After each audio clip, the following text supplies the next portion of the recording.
అందరికీ నమస్కారం. నా పేరు వల్గి కృష్ణ, టీచర్గా పనిచేస్తూ ఉన్నాను.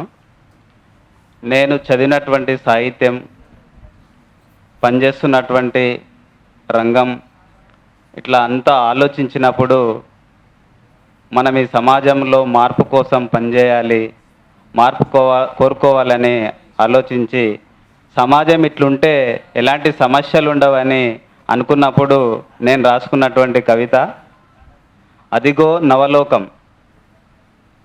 అదిగో నవలోకం శీర్షిక. సమాజంలో సంపదంతా ఉమ్మడిదైనప్పుడు, సమాజంలో సంపదంతా ఉమ్మడిదైనప్పుడు సొంత ఆస్తి ఉండదు.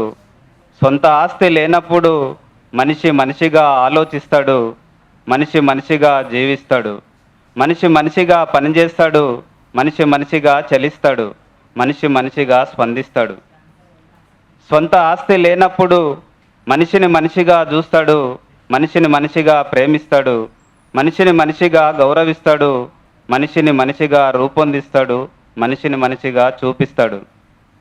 సొంత ఆస్తి లేనప్పుడు దోపిడీలుండవు, దౌర్జన్యాలుండవు, అంతరాలుండవు, అత్యాచారాలుండవు, ఆత్మహత్యలుండవు, హత్యలుండవు, ఆశ నిరాశలుండవు, పగలు ప్రతీకారాలుండవు.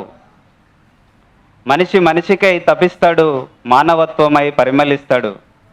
సొంత ఆస్తి లేనప్పుడు స్త్రీ వస్తువుగా చూడబడదు, ఆధిపత్యం ఉండదు, స్వార్థం ఉండదు, లోభితనం ఉండదు, భయం ఉండదు, భారం ఉండదు.